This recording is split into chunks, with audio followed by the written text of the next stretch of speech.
Mga kapatid, kausapan natin ang Panginoon. Bigyan natin sa kanila lahat.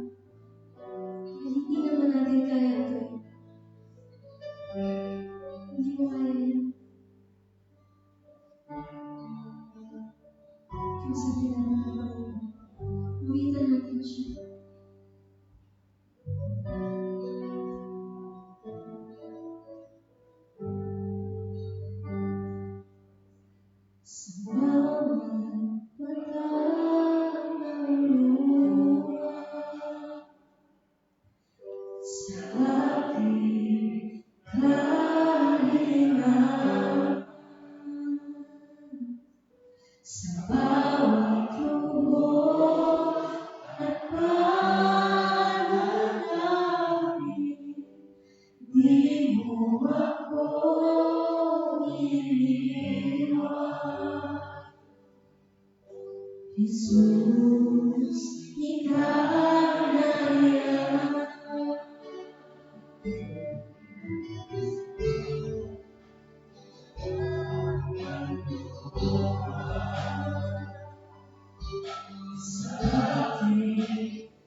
Di na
Nasa bilang ng kasalanan, pinanawan, pinapalalalusan.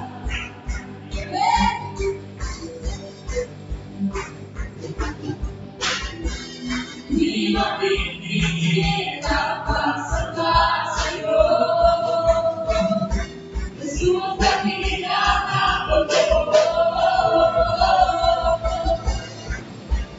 Ang lahat ay masasaya.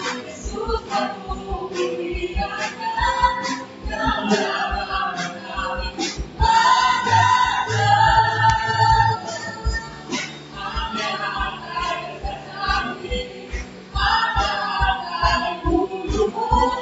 Jesus, ikaw lang ang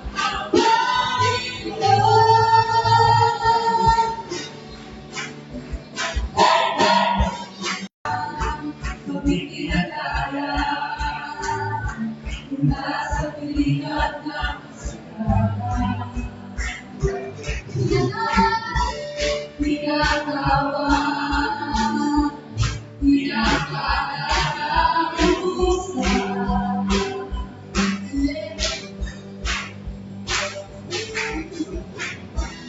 Di mapipigil ang pagsamba sa'yo. Jesus, dakilang ang Panginoon. Ang lahat ay masasaya. Jesus, magpupilihan ka. Ikaw lang ang aming pagkakas.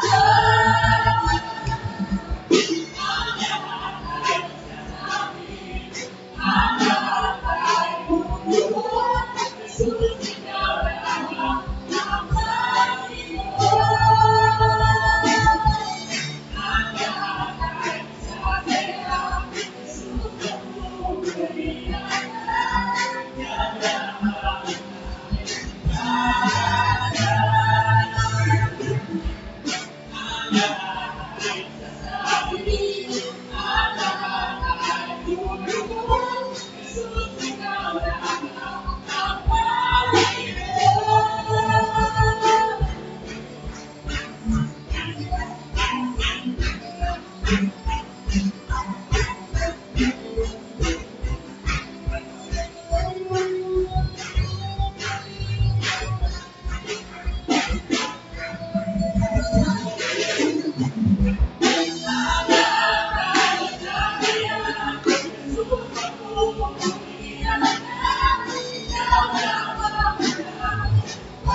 Palakpakan po natin ang Panginoon. Ayan, magandang gabi po sa ating mga nasa online. At isang malaking pasasalamat po na tayo po ay sama-sama ngayong gabi sa ating mga pastor. Magandang gabi po sa inyo. Kumusta na po ang inyong pagmimisyon? Nawa po ay kayo po ay nasisiyahan at natutuwa tayo dito. At sa araw na ito po, sa gabing ito mga kapatid, lahat po tayo ay pinagpala ng Panginoon. Amen?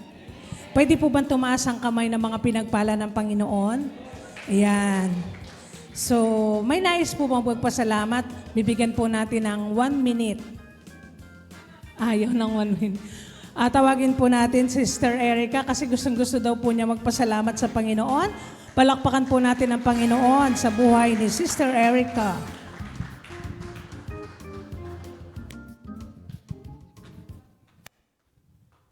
Ay, hello, hello.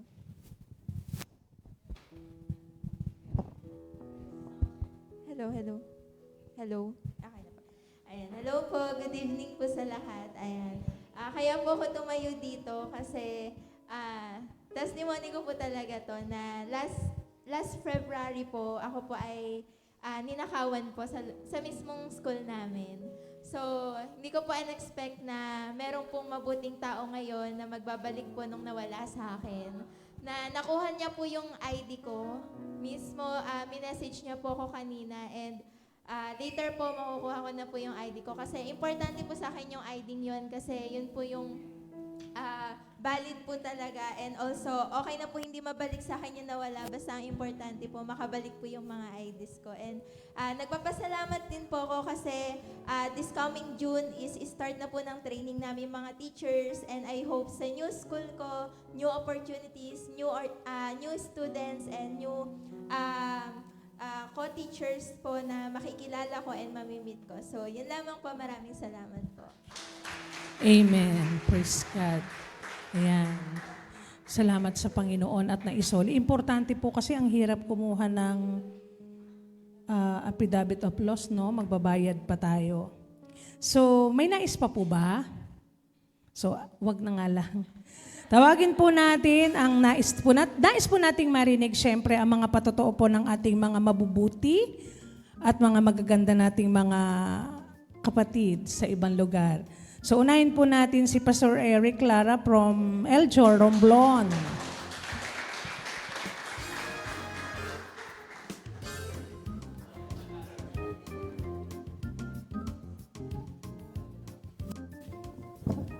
Ako po'y kinabahan. Isang mapagpalang gabi po sa ating lahat, sa ating Diyos na buhay. At tunay nga po napakabuti ng Panginoon sa kanyang kanta. No? Talagang tunay nga po tayo pinatawad, tayo pinalaya sa ating mga kasalanan. Ako nga po pala si designate pastor sa Romblon. Pero matagal na po akong pastor, missionary pastor for different na lugar. Bali, na-refresh din po ako kasi missionary nga po ako. Na-refresh din po ako sa aming evangelism. Kaya nabuhayan ako kasi ako po hindi po ako full-time sa aking simbahan. Ang aking misis ay pastora at ako po yung nagsusupply para sa aking mga anak. Bali, 3 po ang aking anak. And sabi nga ni pastora ay punta ka na lang doon. Andiyan naman ang kikilos at gagalaw. Kaya nakakatuwa naman yung aking misis ay bilang designate ng Eljor ay sinuportahan naman niya po ako na lumayas po. Ako from Bulacan, taga Caloocan po talaga ako, Caloocan Bagong Silang, tapos nalipat po sa Bulacan, nakakilala sa Bulacan. Bali nandun po yung mother ko. Yung misis ko lang po yung taga Romblon. Kaya salamat po sa Panginoon dahil hindi po aksidente at hindi po ginusto natin na nandito tayo ngayon. Sino po yung gusto nandito tayo ngayon? Diba? Hindi ko nga rin gusto na magpastor, no? Pero ito yung binigay sa akin ng Panginoon na bagamat na ayoko nang rin sana maglingkod dahil ako'y ama na. Pero yun po yung biyaya po ng Panginoon, no? Hindi po hindi grasya, disgrasya inabot ko po. Sa totoo lang po, pag tumatalikod ka talaga sa Panginoon, madidisgrasya ka po talaga. Sa amin po kasi maraming yun. Ako po yung nagmumotor, mabilis po yung paandar ko ay bigla na lang pong nahulog yung isang buwig ng nyog. Ito po yung aking left side, tinahe, yung mata ko, yung kamay ko, yung uso ko. Daming tayo, kaya nga po nawala yung isang ngipin ko po. Kaya po yan. Kaya yun po, sa biyaya po ng Panginoon, hindi po alintana sa akin yung kawalan ng Panginoon. Ako po'y may diferensya na rin sa mata. Yung kaliwa ko po ay hindi nakakita, pero yung kanan ko po ay nakakita po. Ayun po yung kinabahan ko po sa pagkuha ko ng license. Mabuti na 2026 po yung aking ma-expert yung aking lisensya. Pero alam ko may gagawin ng Panginoon. Alam niyo po ba ay napakabuti ng Panginoon dahil tinuturuan niya ako paano lumapit ulit sa Kanya. Bumalik sa Kanya, no? Kaya salamat ako sa buhay ng aming district doon na Pastor, patuloy lang. Kasi pinapaubaya ko na po talaga kay Pastora yung simbahan namin doon. Ngayon po ay nagpapagawa po kami ng simbahan. At nakamonitor naman po ngayon. Nag-chat po yung isang sponsor. Sabi, Pastor, kamusta na po ang church? Sabi ko, nasa dayasan po ako. I-monitor ko na lang po. Hindi ko pa ma-replyan ngayon kasi nandito pa tayo sa gawain. Kaya yun lang po ang aking testimony sa inyo. Ako po'y pinalaya ng Panginoon at minahal ng Panginoon dahil sa kanyang biyaya. Huwag lang po tayo sasaway talagang disgrasya po talaga. Pero hindi naman po lahat ng bulag yung aking left side na mata. Tama ba? Yun po. Kaya maraming salamat po sa presensya ng Elder Stanza, kila Pastora, kila Pastor Archie. Thank you po sa inyo lahat. Yun lang po. Praise God po. Ayan. Thank you, Pastor Eric. Ayan. Sa inyo po napakagandang testimony. Katulad ni Jonas, ano po ang inyong pangyayari, no? Nadidisgrasya talaga pag tumatakas. Huwag tayong tatakas. Yan, kapag po may calling tayo sa Panginoon. Amen? And tawagin din po natin si Pastora na po ba ito? Pastora Divine ng Pulumulok, Mindanao po. Ayan.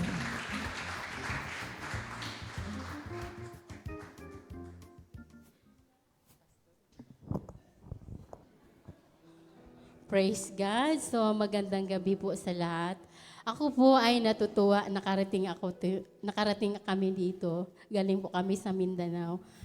Hanggang ngayon po, parang hindi ko natanggap nandito na pala ako sa iyong harapan. Ganun po kabait ng ating Panginoon. So sa akin po, hindi pa man talaga akong full-time sa ministry. Pero po may hinawak akong 3 Bible study sa amin at sa aming lugar po, parang ako ang active na leader doon po. So, purihin ng Panginoon po. Sa ngayon po ay umaattend pa rin ng gawain. So, noon po nag-start po ng aming Corpus Christi, nandoon na po ako. Isa na po ako doon. Nasaksi kung paano gumalaw po ang ating buhay na Diyos. Hanggang ngayon po, buhay ang ating Panginoon. Sa bawat isa po sa ating buhay, alam ko po, bawat isa sa atin natatanggap ng kalayaan. Nung na-free po tayo sa ng kasalanan ng ating besyo, alam ko po hindi tayo pabayaan ng Panginoon. Sa akin po, alam mo, dito po sa harapan, nanginginig ako kasi besaya-baya ka ako, di ko kayo kabalo og mag-straight og Cebuaan ng Tagalog. Pero sa grasya po ng Panginoon, siguro tama naman po yung pag-pronounce ko ng Tagalog, di ba po? Isa na yun po ang kinatakutan ko. Pero alam ko na po, kakampi ko naman ang Panginoon. Hindi niya akong hayaan. So, purihin ang Panginoon po kahit ngayon po na hindi na ako kasi namimiss ko po yung aking pamilya. Kasi may 3 akong anak, may isang graduate, engineer po yun, bagpasser. Ang pangalawa po ay third year college teacher. Ang last po is first year college po. Pero meron ako naiwan doon po na 2 college. Tapos may 2 apo po ako. Pero walang nagsusupport sa alam yan. So, ibig sabihin po na hindi ako hinayaan ng Panginoon. Sa kabila po ng ganyang sitwasyon namin, alam ko po hindi niya kami pabayaan sa mga needs namin. So, ganun po kabuti ng ating Panginoon sa bawat isa po sa namanalig, namanampalataya sa Kanya po. So, yun ang na-explain ko po sa buhay namin. So, ngayon, kanina po, parang nag-worry kasi ako, parang lang Kasi tumawag yung anak ko na, Mang, exam pa namin sa Friday. Magkano ba ang bayaran? Sabi kong ganun. Last last exam na nila, 1.5. Sabi ko, saan pala yung faith mo? Sabi kong ganun sa kanya. Pero sa akin, Lord, alam ko naman ipoprovide mo ang pangailangan ng anak ko. Nag-pray ako, Lord, gusto ko na mag-withdraw. Sabi ko, ginaano ko yung kamakasamahan ko. Meron akong pondo sa isang bangko. Kailangan ko mag-withdraw, Lord. Ngayon, sabi kong ganun. Tumawag yung mister ko bago lang. Sabi niya, Mang, na-provide ko po yung bayad ng exam. Talaga, naku, ganyan talaga ang Panginoon. Kapag sumunod ka sa kanya, kapatid, lahat, kahit malayo, ipoprovide po ng Panginoon ang pangailangan ng bawat isa sa atin. Kagaya po yung isang membro ko doon, before ako nagpunta dito, sabi ko, Lord, kasi yung may katarak.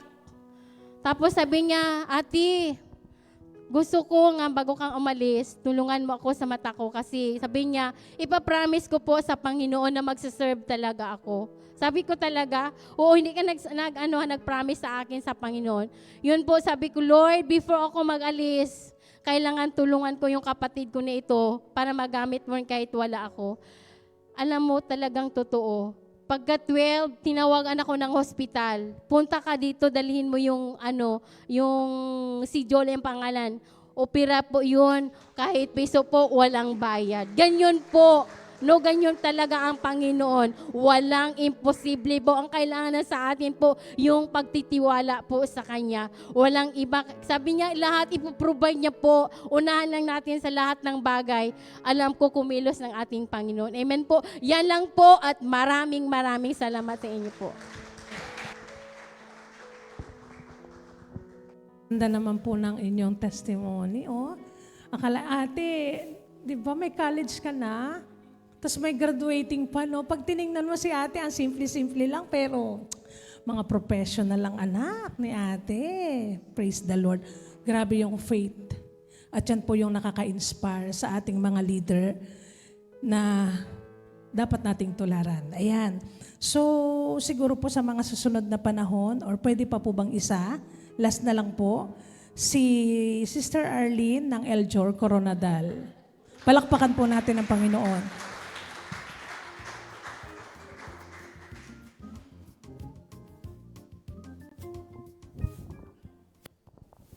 Magandang gabi kapatid. Praise God, nakaabot po kami dito, ligtas, at nakilala din kayo. Pasensya na po, hindi po kami marunong masyado magtagalog. Pero ako po ay may 3 anak. Pero may isa akong anak sa pagkadalaga. Pero yung asawa ko ngayon, may 3 kaming anak. Yung panganay ko po ay teacher. Yung pangalawa ko po ay IT, nandoon po sa Cebu. At yung ko naman po, yung youngest ko naman po ay magagraduate ng sunod na taon na pagka-Creme Police. Amen. Praise God dahil po, kumbaga, tama yung sinabi ni sister na maniwala ka lang yung panampalataya mo sa Panginoon, yung totoo sa paglilingkod sa Kanya. Talagang imposible kasi po, yung asawa ko po ay isa lang pong, yung sa sa tawag sa Tagalog, yung manggagapas lang po ng palay. No? Pero ngayon may driver na po siya ng tricycle kasi may tricycle kami. Yun lang po talaga ang pinapasalamatan ko. Then, kanina nagpunta kami sa mga area namin. Praise God, sa Bernice, babalikan namin yon kasi may magpa-open ng Bible study. No, yun talaga ang, kumbaga siguro yun talaga yung plano ni Lord. Kasi po ako, yung dalangin ko lang sa sarili ko, hindi pa ako naghihingi kung ano pa man, kundi yung dalangin ko noon pa man, yung desire ko, pang paggamit pa ako. Kasi hindi pa ako nakagraduate ng high school. First year lang po ako. Sabi nga, kahit ano pa man yung katayuan mo, kahit ikaw po ay napakamahusay mo po sa sanlibutan ito, pero isa lang bagay lang po, yung kahit, sabi nga, kahit wala kang grado, wala kang alam, pag si Lord yung talagang humihingi ka sa Kanya ng karunungan, walang imposible sa Kanya. Yun lang po. Marami pong salamat. Praise God po, opo. Thank you, ate. Ate ka. Ito po. And so, praise the Lord. Okay, ayan. Thank you, Pastor Arlene, o Ate Arlene, or Sister Arlene. And this moment po, mga kapatid, tayo po ay dadako na sa ating pagbibigay. Maraming salamat po sa ating mga testimony na napakinggan kanina. Tawagin po natin si Ezekiel.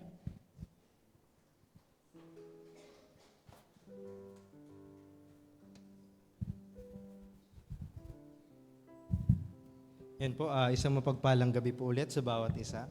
Ako po ay nagpapasalamat sa Panginoon, unang-una sa nagdaang linggo po ulit na halos wala na naman po ulit pasok. Kaya, ayun, sunod-sunod na linggo na rin po kaming walang pasok. Nagpapasalamat po ako sa Lord sa pahinga. Ay, nagpapasalamat po ako sa araw-araw na protection po sa amin ni Mama. Bagamat, ayun, kanina po pumunta kami sa school para lang mag-attendance. Dahil may U Games po kasi sa school namin. Ngayon, yung attendance po namin kasi po ay nakaschedule ng 1:00. Dahil nandun po kami ni Kuya Lance ng mga 10 po ng umaga, naghintay po kami hanggang 1:00. Hanggang sa na-move po ng 2, tapos maya-maya po, na-move po ng 3. Ngayon po, dahil sa kakatagal po namin kahintay, may midweek po, napagpasyahan po namin umuwi na lamang po. Kaya hindi na po ako nakapag-attendance. Pero thankful sa Lord kasi nakauwi pa rin po kami ng safe and sound at nandito po sa ating simbahan. So tayo po ay dumako na sa ating giving. Katulad nga po ng aking na-share kanina, makikita talaga natin ang pagpapala ng Panginoon sa buhay natin. Yung simpleng pag-iingat sa atin sa ating biyahe, sa buhay natin na alam niyo po yung sinusustain tayo ng ating Panginoon, hindi tayo pinagkukulang. Nasa tingin natin minsan parang kukulangin na tayo ng budget sa araw-araw dahil sa sobrang mahal ng bilihin. Pero thankful pa rin sa Panginoon dahil nandyan siya para mag-provide sa ating buhay. Kaya po, another reminder po sa bawat isa na as Christians na maibigay natin ulit ang para sa ating Panginoon. At patuloy nga nating mapapuri ng ating Panginoon sa ating pagbibigay. Kaya tayo po ay magbigay sa oras na ito. Sa gawain ng Diyos, kung nais mong ika'y pagpalain ng Diyos, halina't ihandog ang mabuting hain, ang kasabay ng pagsamba, pagpupuri,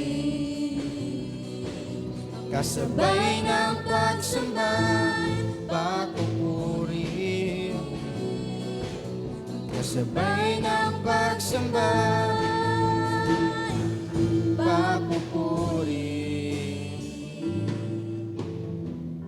Sige po, tayo po muli tumungo at manalangin. Aming Panginoon na makapangyarihan sa lahat, muli ka namin pinasasalamatan sa gabing ito, O Diyos. Tuloy nga na ine-entrust po namin sa inyo, Lord God, ang mga kaloob na ito. Nawa maging tulay po ito upang mas mapalawak pa ang inyong gawain dito sa lupa, O Diyos. Maraming kaluluwa, Panginoon, ang aming masyaran through this blessing, Panginoon, sa binigay po ng aking mga kapatid. At patuloy nga na pagpalain niyo po, Lord God, ang buhay ng aking mga kapatid sa anumang aspect ng buhay nila, Panginoon. At patuloy nga na sa buhay namin, lagi po namin ma-remind sa aming sarili kung gaano po kadakila ang inyong pangalan sa aming buhay at gaano niyo po kami kamahal. Sa oras na ito, binabalik po namin sa inyo ang pinakamataas na papurit po sa salamat at pagsamba sa pangalan ni Jesus. Amen.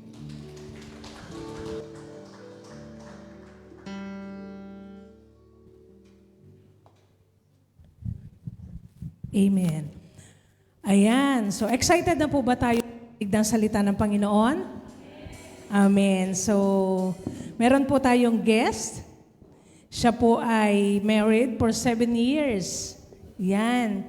At siya po ay humahawak ng isang church sa General Santos City. Let's welcome Pastor Elmer Ikoy from Eljor, Jemay, Mabuhay.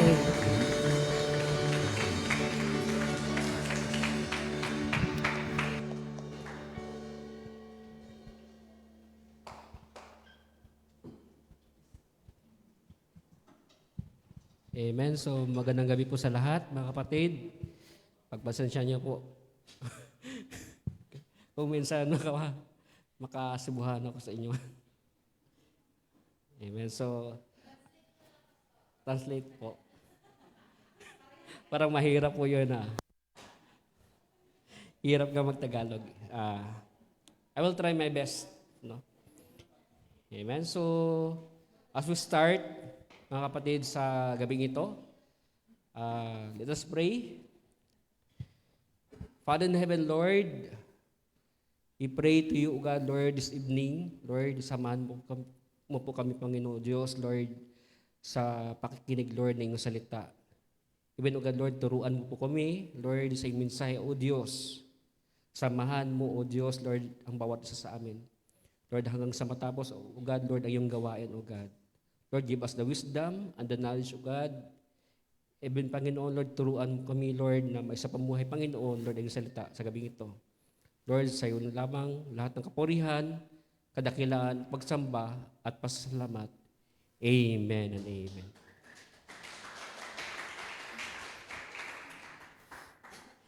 So, ang topic po natin ngayong gabi is more than enough.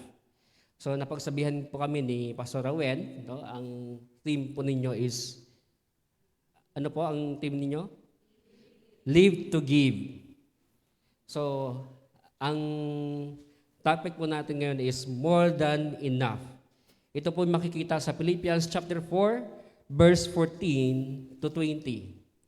So, sa mga may mga Bible diyan, so let's open your Bible sa Philippians chapter 4, verse 14 to 20. Sahin po natin, mga kapatid, sa Philippians chapter 4, verse 14 to 20. Yet it was good of you to share in my troubles. Moreover, as you Philippians know, in the early days of your acquaintance with the gospel, when I set out from Macedonia, not one church shared with me in the matter of giving and receiving, except you only. For even when I was in Thessalonica, you sent me aid more than once when I was in need. Not that I desire your gifts. What I desire is that more be credited to your account. I have received full payment and have more than enough. I am amply supplied now that I have received from Epaphroditus the gifts you sent. They are a fragrant offering, an acceptable sacrifice, pleasing to God, and may God meet all your needs according to the riches of His glory in Christ Jesus. To our God and Father be glory forever and ever. Amen. So mga kapatid, why it is more than enough? Bakit po more than enough? Bakit sobra-sobra? Bakit labis-labis? Hindi nagkukulang ang Diyos. Amen. So mga kapatid, tayo po'y we will embark in this passage, mga kapatid, sa gabing ito at alamin po natin bakit sobra-sobra ang kaloob ng Diyos sa bawat isa sa atin. Una-una sa lahat, mga kapatid, is sa verse 14 to 17. Sabi niya po dyan, yet it was good of you to share in my troubles. Sa verse 14, makikita po dyan, kapatid, is talagang si Apostol Pablo is nagagalak. Amen po ba? Na ano? Bakit siya magalak? Bakit siya masaya? Ha? Bakit siya masaya? Dahil merong mga tao na ginagamit ang Diyos na tumutulong sa Kanya. Hindi lang mga taga-Philippians, hindi lang mga taga-Macedonians, even mga taga-Thessalonica. Because we give because our joy increase, mga kapatid. So tayo ay nagbibigay para yung ating kaligayahan ay mag-increase. Amen po ba? So, mga kapatid, yung tulong ng mga kapatiran kay Apostol Pablo is nagbibigay kaligayahan hindi lang kay Apostol Pablo, even sa mga kapatiran sa ibang lugar. Amen po ba? Because it is God's will that our joy be increased. More than anything, more than that you need. God uses people no matter how far you are. God extend His hands more than you can imagine. Amen po ba? Ang Diyos ay gumagamit ng tao para tulungan ka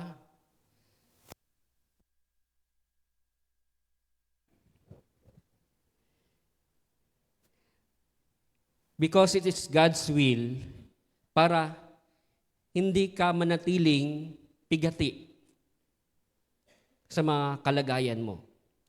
Because it is God's will na ang kaligayahan ay makamtan mo. Amen po ba? More than anything, more than that you need. More than anything. Pag sinabing more than anything, sobra-sobra sa lahat ng kailangan mo. God uses people no matter how far you are. No? Nire-reach out ng Panginoon yung kamay niya, no, sa iyo, meron siyang gagamitin na tao. Amen po ba?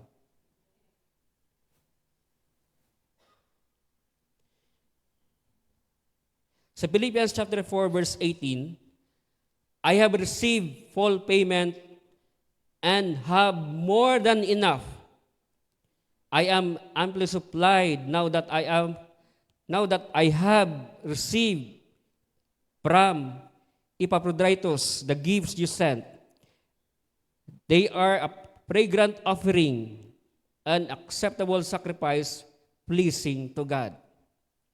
Meaning mga kapatid, pag tayo nagbibigay, dahil sobra-sobra ang binibigay ng Diyos. We give because we receive more than enough. Amen po ba?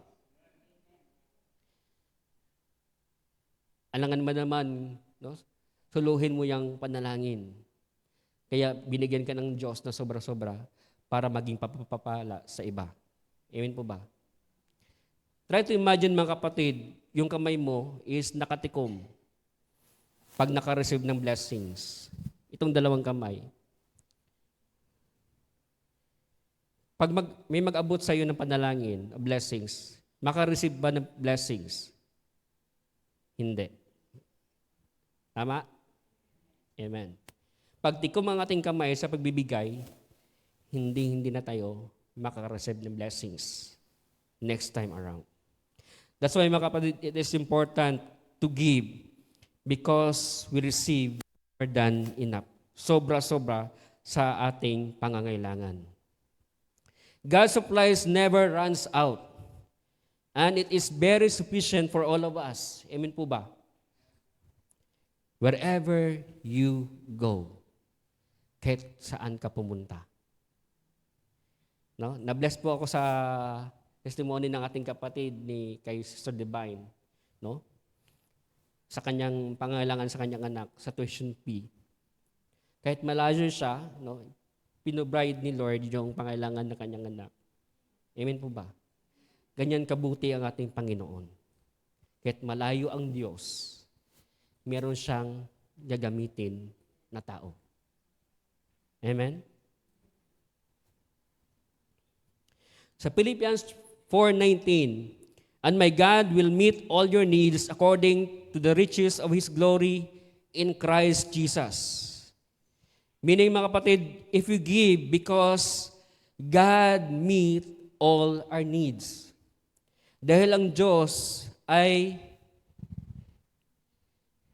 ginatagbo niya ang atong panginahanglan. No? Tinatapatan niya yung pangangailangan natin. Amen po ba? For example, ngayong taon na to, dalawang anak mo ang nag-aaral. Next year, 3 na. Naniniwala pa tayo kapatid na i-increase ni Lord yung blessing. Amen? Dahil alam ng Panginoon ang pangangailangan mo. Amen? Hindi niya hayaan na mangutang ka. Hindi niya hayaan na mag-isip ka sa problema mo hinggil sa pera o material na bagay.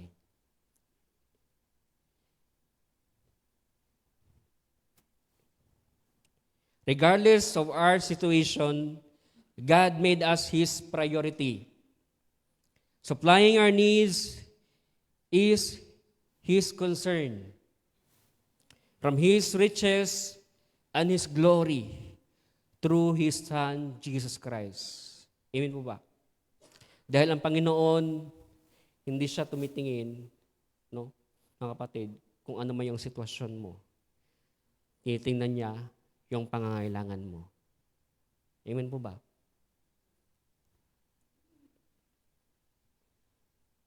At concern ang Panginoon sa bawat isa sa atin.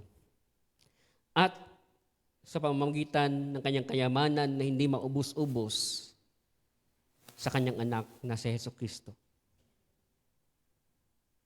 And lastly, mga kapatid, is sa verse 20. To our God and Father be glory forever and ever. Amen. We give because God will be glorified. Amen po ba? Dahil ang Diyos ay mapapasalamatan. Amen?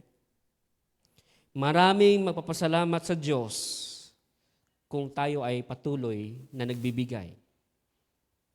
Hindi lang ikaw, even yung tao na tinulungan mo. Amen po. Niniwala na merong tunay na Diyos na tumutulong at nagbibigay sa oras ng kagipitan. At ikaw ang gagamitin ng Diyos, mga kapatid. Because of your generosity, many will praise and give thanks to our Lord Jesus Christ.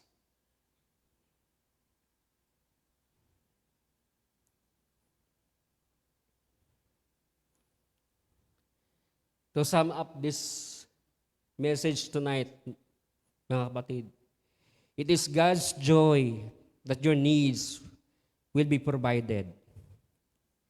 God is more than enough for you and for me. Amen po ba? Kaya huwag kang mabalisa, huwag kang mag-alala.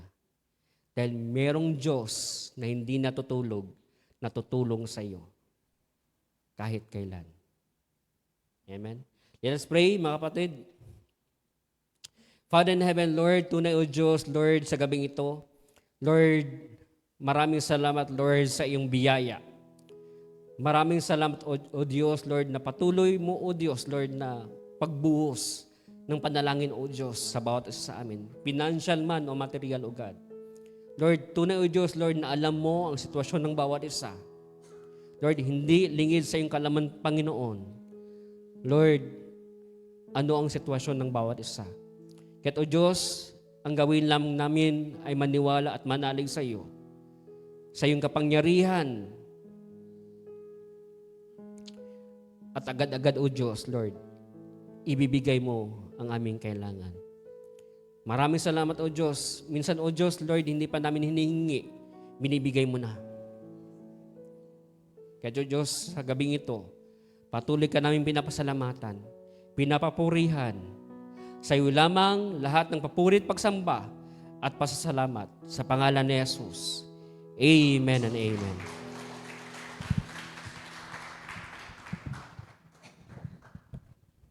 Parang 5 minutes lang yun, Pastor. Nagulat ako. Tapos na pala. Mabilis na nga ako mag-word. Mas mabilis pa to pala.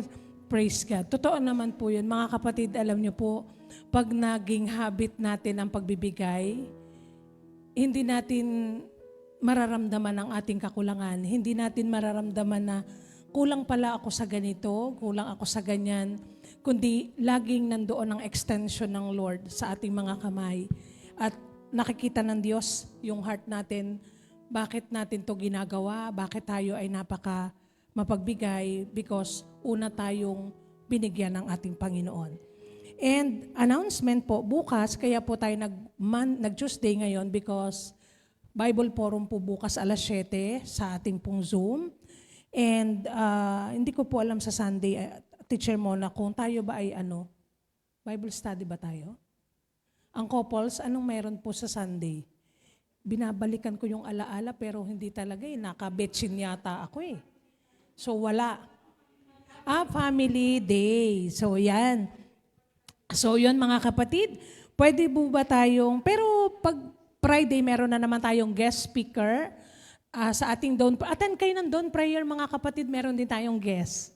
So para makita natin lahat at mapakinggan ang ating mga pastor na nakaka-inspire ang kanila pong mga topic sa atin. Dahil malapit na rin silang umalis dito, kaya samantalahin po natin na makasama natin sila. Mari po ba tayong tumayo at tayo pong lahat ay magpasalamat sa Panginoon sa pamamagitan ng isang masigabong palakpakan. Hallelujah! Praise God!